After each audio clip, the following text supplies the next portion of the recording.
नाशिकमध्ये गारठा चांगलाच वाढलाय। गेल्या 4 दिवसांपासून नाशिकमध्ये निचांकी तापमानाची नोंद होते। सलग चौथ्या दिवशी नाशिकमध्ये पारा 10.4 अंशांवर असल्याची नोंद केली गेली आहे। गेल्या 2 दिवसांपासून रावेरमधील तापमानात मोठ्या प्रमाणात घट होऊन थंडीचा कडाका वाढलाय। वाढत्या थंडीमुळे तुरीच्या पिकाला पोषक वातावरण निर्माण झालंय। मुंबईत किमान तापमानाचा पारा वाढलाय। दरम्यान पुढील 3 ते 4 दिवस तापमानाचा पारा चढाच राहणार असल्याचा अंदाज हवामान खात्यानं व्यक्त केलाय। सध्या राजस्थान, उत्तर प्रदेश, मध्य प्रदेश आणि सौराष्ट्राच्या भागात थंडीची लाट आली आहे। उत्तरेकडून वाहत येणाऱ्या थंड वाऱ्यांनी विदर्भाला देखील गारठवून सोडलंय। थंडी 20 डिसेंबरपर्यंत जाणवत राहणार आहे। शेतकऱ्यांच्या 8 निकषांतर्गत शेतजमिनीच्या मालकी उतार्यावर तुमच्या वाट्याला जेवढं क्षेत्र असेल तेवढ्याच क्षेत्राचं पीक कर्ज मिळणार आहे। गाव पातळीवर प्रत्येकाचे 8 जमा करण्याची मोहीम सुरू आहे। नाबार्डकडून हे कडक निर्देश देण्यात आले। नवी मुंबईमध्ये कांद्याच्या दरांमध्ये मोठी वाढ झाली आहे। सध्या मार्केटमध्ये 50 ते 60 रुपये किलोनं कांद्याची विक्री केली जाते। तसंच सध्या एपीएमसीमध्ये सुक्या कांद्याची मागणी वाढली आहे। शेतकऱ्यांनी वर्षभरापासून चाळीमध्ये साठवून ठेवलेला गावरान कांदा आता संपण्याच्या मार्गावर आहे। कृषी उत्पन्न बाजार समित्यांमध्ये केवळ लाल कांद्याची आवक सुरू असून बाजार समितीमध्ये कांद्याला 1700 रुपयांचा दर मिळतोय। सोलापूर बाजारात लाल कांद्याची 42,000 क्विंटल तर नाशिक बाजारामध्ये 73,000 क्विंटल कांद्याची आवक झाली। कांद्याला कमीत कमी 2,800 रुपयांपासून 5,850 रुपयांपर्यंत सरासरी दर मिळाला। राज्यातील बाजार समितीमध्ये सोयाबीनची आवक 46,041 क्विंटल झाली तर त्याला 3,976 रुपये प्रति क्विंटल इतका दर मिळालाय। बाजारामध्ये गेल्या 2 दिवसांपासून सोयाबीनची आवक घटताना दिसते। बाजार समितीमध्ये मक्याची आवक 25,524 क्विंटल झाली असून हायब्रिड, लाल, पिवळी आणि लोकल या जातीच्या मक्याची आवक वाढलेली आहे तर हायब्रिड जातीच्या मक्याची सर्वाधिक 8,610 इतकी आवक झाली आहे। केंद्र सरकार सेंद्रिय आणि नैसर्गिक शेतीसाठी कोट्यावधी रुपये खर्च करून विविध योजना राबवते। मात्र तरीही रासायनिक खतांचं उत्पादन आणि वापर कमी होताना दिसत नाहीये। 2023-24 मध्ये युरियाचं उत्पादन 314.9 लाख टनावर गेले। बोदवडमधील सीसीआय कापूस खरेदी केंद्रात कापसाला 7,300 रुपयांचा भाव मिळत असल्यानं शेतकऱ्यांनी समाधान व्यक्त केलं आहे। दरम्यान कापूस खरेदी केंद्र सुरू होताच अवघ्या 2 ते 3 दिवसात 5,000 क्विंटलपेक्षा अधिक कापसाची खरेदी करण्यात आली आहे। संत तुकाराम साखर कारखान्याचा ऊस गाळप हंगाम सुरू असून ऊस उत्पादक शेतकऱ्यांची ऊस तोडणीची लगबग सुरू झाली आहे। ऊस तोडणीसाठी मराठवाड्यातील कामगारांना मोठी मागणी आहे। भुसावळमधील बाजारपेठेत घाऊक विक्रेते कुठेही वाहनं उभी करत असल्यानं वाहतूक कोंडी होते आणि त्यामुळे या विक्रेत्यांचं बाजार समितीमध्ये स्थलांतर करून त्या जागेवर हॉकर्स झोन उभारण्याचं पालिकेचं नियोजन होतं पण हे वर्ष उलटूनही नियोजन कागदावरच आहे। जळगाव पालिका प्रशासनानं थकबाकी वसुलीची मोहीम तीव्र केली आहे। शहरातील 7 मार्केटमध्ये 2,143 गाळेधारकांकडे 2,92,95,000 रुपये थकीत आहेत। पुणे जिल्ह्यातील खेड तालुक्यात चाकण पालिकेसह खराबवाडी, बिरदवाडी या गावांचा कचरा वाघजाई नगर जवळील दगड खाणीमध्ये टाकण्यात येतोय। अनेकदा हा कचरा पेटवल्यानं परिसरातील नागरिकांचं आरोग्य धोक्यात आलंय। हा कचरा डेपो दुसरीकडे हलवण्याची मागणी होते। बदलापूर शहरातून जाणाऱ्या कल्याण कर्जत राज्य महामार्गावरील वांगणीजवळ खड्ड्यांचं साम्राज्य पसरलंय। महामार्गाची प्रचंड दुरवस्था झाल्यानं वाहन चालकांना खड्ड्यातून प्रवास करावा लागतोय। उल्हासनगर शहरात सर्वत्र खड्डे पडल्यानं धुळीचं साम्राज्य पसरलंय। या विरोधात आता मनसे आक्रमक झाली असून त्यांनी रस्ते दुरुस्तीची मागणी केली आहे। 8 दिवसात रस्ते दुरुस्तीचं काम सुरू केलं नाही तर मात्र मनसे स्टाईलनं आंदोलन करणार असल्याचा इशारा देण्यात आलाय। परिवहन महामंडळाच्या सोलापूर विभागानं सोलापूर लातूर या मार्गावर शिवाई बस सेवा सुरू केली आहे। वातानुकूलित बसमधून आरामदायी प्रवास करण्याची सुविधा या निमित्तानं उपलब्ध झाली आहे। छत्रपती संभाजीनगर आणि जालना या 2 जिल्ह्यामध्ये महावितरणाच्या तब्बल 250 कोटींच्या थकबाकीचा डोंगर उभा राहिला आहे। त्यामुळे दोन्ही जिल्ह्यातील तब्बल 2,500 ग्राहकांचा वीज पुरवठा खंडित करण्यात आलाय। तर आपण पाहतोय गेल्या बऱ्याच दिवसांपासून राजकीय घडामोडींना वेग आलेला आहे आणि त्याच संदर्भात आता एक मोठी बातमी खरं तर समोर येते आहे। संभाव्य मंत्रिमंडळाची यादी ही अमित शहांना दिली असल्याची माहिती मिळते आणि फडणवीसांनी अमित शहांना ही यादी सोपवलेली आहे अशी सूत्रांकडून माहिती मिळते। महायुतीच्या 3ही पक्षांच्या संभाव्य मंत्रिमंडळाची यादी मुख्यमंत्री देवेंद्र फडणवीस यांनी दिल्लीमध्ये केंद्रीय गृहमंत्री अमित शहा यांना दिल्याची सूत्रांची माहिती आहे। केंद्रीय गृहमंत्री अमित शहांनी 3ही पक्षांच्या यादीवर सखोल चर्चा केल्याची माहिती आहे। केंद्रीय गृहमंत्री अमित शहांच्या सूचनेनुसार राज्य मंत्रिमंडळ विस्तारात मोठे बदल होण्याची शक्यता आहे। अनेक माजी मंत्र्यांचा पत्ता कट होणार असून महायुतीच्या नव्या सरकारमध्ये नव्या चेहऱ्यांना मोठी संधी मिळणार असल्याची सूत्रांची माहिती आहे. शहा यांनी राज्य मंत्रिमंडळात स्वच्छ चारित्र्य असणारं आणि भ्रष्टाचाराचे आरोप नसणाऱ्या माजी मंत्र्यांनाच पुन्हा मंत्रिमंडळात स्थान देण्याच्या स्पष्ट सूचना दिल्या असल्याची माहिती आहे. आणि या संदर्भात अधिक माहिती देत आहेत आमचे प्रतिनिधी उदय जाधव आपल्यासोबत जोडले गेलेले आहेत. उदय, राज्य मंत्रिमंडळ विस्ताराला आता वेगवान हालचाली ज्या आहेत त्या सुरू झालेली आहेत. काल मुख्यमंत्री देवेंद्र फडणवीस यांची केंद्रीय गृहमंत्री अमित शहा यांच्यासोबत महत्त्वाची बैठक पार पडलेली आहे आणि या बैठकीमध्ये राज्य मंत्रिमंडळ विस्तारावरती सखोल चर्चा झाली असल्याची माहिती मिळत आहे. सर्वात आधी चर्चा झालेली आहे ती म्हणजे भाजपच्या मंत्रिमंडळ विस्तारामध्ये कोणाला संधी द्यावी या संदर्भात चर्चा झाली आहे. त्यानंतर शिवसेना आणि मग राष्ट्रवादी काँग्रेस यांच्या संदर्भात चर्चा झालेली आहे. मुख्यमंत्री देवेंद्र फडणवीस यांच्याकडे कालच उपमुख्यमंत्री एकनाथ शिंदे आणि उपमुख्यमंत्री अजित पवार यांची जी यादी आहे संभाव्य मंत्रिमंडळामध्ये सहभागी होणाऱ्या आमदारांची, ती यादी देण्यात आलेली आहे. या यादीमध्ये काही माजी मंत्र्यांचा देखील समावेश आहे.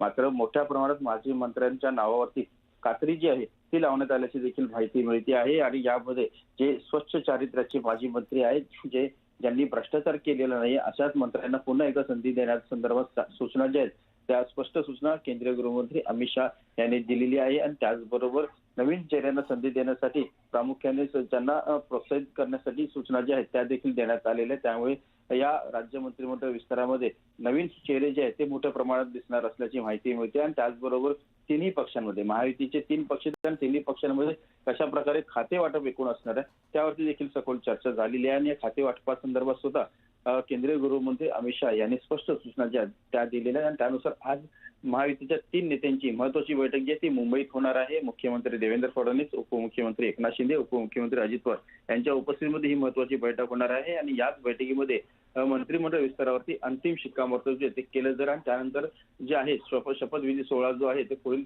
48 तासामध्ये मुंबईत पार पडेल अशी माहिती मिळते आहे. बरं उदय, धन्यवाद या सविस्तर माहितीसाठी.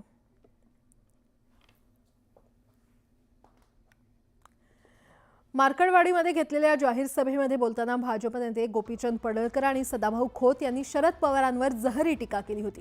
शरद पवार हे देशातील मोठे नेते आहेत, त्यांच्याबद्दल अशी विधानं शोभतात का, असा सवाल खासदार संजय राऊतांनी केलाय. तर भाजपनं यावरून आपले हात झटकले. माळशिरसमधील मार्कडवाडीमध्ये महायुतीच्या नेत्यांची सभा झाली. यावेळी गोपीचंद पडळकर आणि सदाभाऊ खोतांनी शरद पवारांवर जहरी शब्दात टीका केली. पडळकर यांनी केलेल्या टीकेचा संजय राऊतांनी समाचार घेतलाय. 100 शकुनी मेल्याच्या नंतर एक शरद पवार जन्माला आलाय. देवेंद्रजींनी सांगावं की माझ्या पाठिंब्याने हे बोलतायत, मग आम्ही बघू.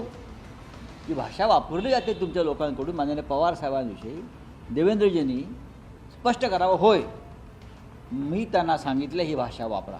तर शरद पवारांवर वैयक्तिक टीका करण्याचं समर्थन पक्ष करणार नाही, तसंच टीका करणाऱ्यांना योग्य समज देणार असं बावनकुळेंनी म्हटलंय. आणि अत्यंत खालच्या पद्धतीची टीका करणे हे काही पक्षाला मान्य नाही. जे या पद्धतीचं वक्तव्य करतायत त्यांना योग्य समज देऊ. आता पडळकर आणि खोत पवारांवरील टीका थांबवतायत की बावनकुळेंच्या भूमिकेच्या वाटाण्याच्या अक्षता लावतायत हे पुढील काही दिवसात स्पष्ट होणार आहे. बीडच्या मस्साजोगचे सरपंच संतोष देशमुख यांच्या हत्येप्रकरणी मोठी अपडेट समोर येते. गावातील पवनचक्कीच्या प्रकल्पातील वादातून त्यांची हत्या झाल्याचं सांगितलं जात आहे. काही दिवसांपूर्वी गावाजवळच्या पवनचक्कीच्या सुरक्षा रक्षकाला मारहाण झाली होती आणि ती सोडवण्यासाठी सरपंच गेले होते अशी माहिती देखील समोर आली आहे. बीडच्या मस्साजोग गावाजवळील पवनचक्की प्रकल्पासाठी सरपंच संतोष देशमुख यांनी मदत केली होती. काही दिवसांपूर्वी पवनचक्की कार्यालयातील वॉचमनला मारहाण झाली होती. ती सोडवण्यासाठी सरपंच गेले होते. भाऊ गेला असताना माझ्या भावाला पण तिथं मारलं. त्यांनी थोडं प्रत्युत्तर म्हणून धक्काबुक्की केली असेल, थोडं नॉर्मली. पण ह्याचा काय एवढं म्हणजे मोठा इश्यू हवा असं काही एवढं मोठं नव्हतं. या मारहाणीनंतर तक्रार करण्यात आली होती.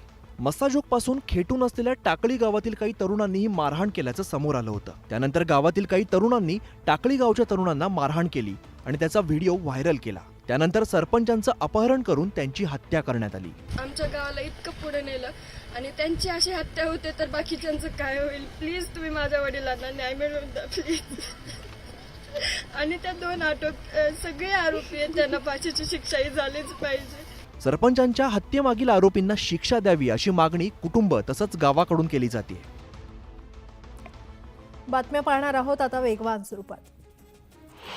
मुंबईतील माझगाव आणि बांद्रा कुर्ला हे शहरातील सर्वाधिक प्रदूषित भाग असून हवेत नायट्रोजन डायऑक्साईड या वायूचं प्रमाण वाढलंय. त्यामुळे हवा जास्त प्रदूषित झाली असल्याचा निष्कर्ष एका संस्थेनं काढलाय. मुंबईत वाहनांची संख्या झपाट्यानं वाढली आहे. त्याच तुलनेमध्ये मद्यपान करून वाहनं चालवण्याच्या घटनांमध्ये देखील वाढ झाली आहे. गेल्या वर्षी मद्यपान करून वाहन चालवणाऱ्या 2187 जणांवर वाहतूक पोलिसांनी कारवाई केली आहे. यंदा देखील संख्या 8742 पर्यंत पोहोचली आहे. या जूनमध्ये सर्वाधिक कारवाई करण्यात आली आहे. मुंबईला पाणीपुरवठा करणारे तलाव यंदा 100% भरलं होतं. मात्र गेल्या महिन्यात तलावातील पाण्याची पातळी मोठ्या प्रमाणात घटली आहे. सध्या मुंबईच्या तलावातील पाणीसाठा 79% आला आहे.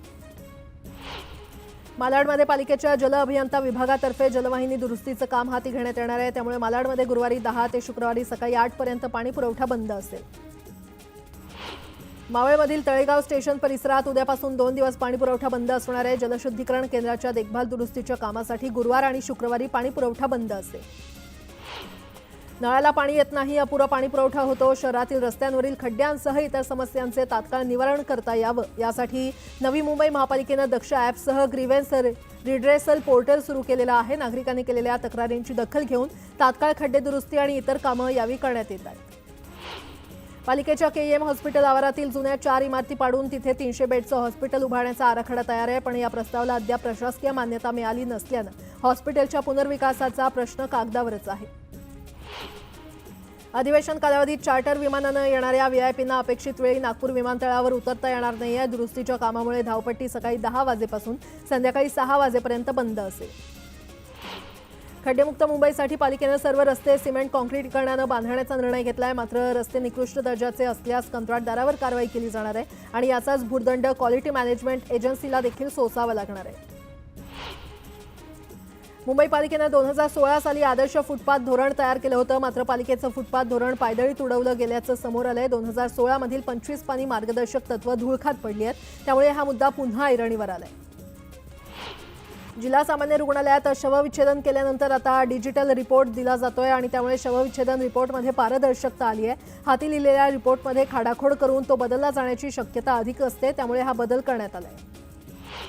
हिवाळ्यामध्ये शाळांच्या सहली जातात. त्यासाठी ग्रामीण भागातील शाळा एसटी बसला पसंती देतात. मात्र आता बस हवी असल्यास किमान 15 दिवस आधी नोंदणी करावी असं आवाहन एसटी मार्फत करण्यात आलंय. कुपोषणाचा टक्का कमी करण्यासाठी प्रशासनाकडून समुपदेशन, प्रशिक्षण आणि प्रत्यक्ष आहार अशी त्रिसूत्री कार्यक्रम राबवण्यात येतोय. यामुळे कुपोषित बालकांची संख्या घटली आहे. घणसोलीमध्ये रहदारीच्या ठिकाणी कबुतरांना धान्य टाकण्याचं प्रमाण वाढलंय. कबुतरांमुळे नागरिकांना श्वसनाचे आजार होण्याची शक्यता आहे. ही समस्या सोडवण्यासाठी महापालिकेनं जनजागृती करावी अशी मागणी होती आहे. पनवेलमध्ये मालमत्ता कराचा विषय चिघळत चाललाय. अद्यापही 2,76,616 मालमत्ता कर धारकांनी आपला कर भरण्यास उत्साह दाखवला नसल्यानं पालिकेचा जवळपास 1,800 कोटींचा मालमत्ता कर थकीत आहे. त्यामुळे त्याच्या वसुलीचं मोठं आव्हान प्रशासनासमोर आहे. विद्यार्थ्यांचं रॅगिंग होत असल्याच्या तक्रारी गेल्या काही दिवसांपासून राष्ट्रीय वैद्यकीय आयोगाच्या मेलवर येत आहेत. अशा सर्व प्रकरणांची आयोगानं गंभीर दखल घेऊन सर्व मेडिकल कॉलेजमध्ये अँटी रॅगिंग पथकाची नेमणूक करण्याचे निर्देश दिले. नवीन वर्षापासून सर्वसामान्यांच्या खिशाला आणखी कात्री लागणार आहे. केस कापणं आणि दाढी करणं आता 20% महागणार असून येत्या 1 जानेवारीपासून ही नवी दरवाढ लागू करण्याचा निर्णय घेण्यात आलाय. लहान मुलामुलींचा मैदानी खेळापेक्षा मोबाईलवर गेम आणि विविध प्रकारच्या रील्स पाहण्याकडे अधिक कल आहे आणि याचे दुष्परिणाम दिसण्यास आता सुरुवात झाली आहे. कोवळ्या वयात मुलामुलींना डोळ्यांचे आजार जडून चष्मा लागतोय.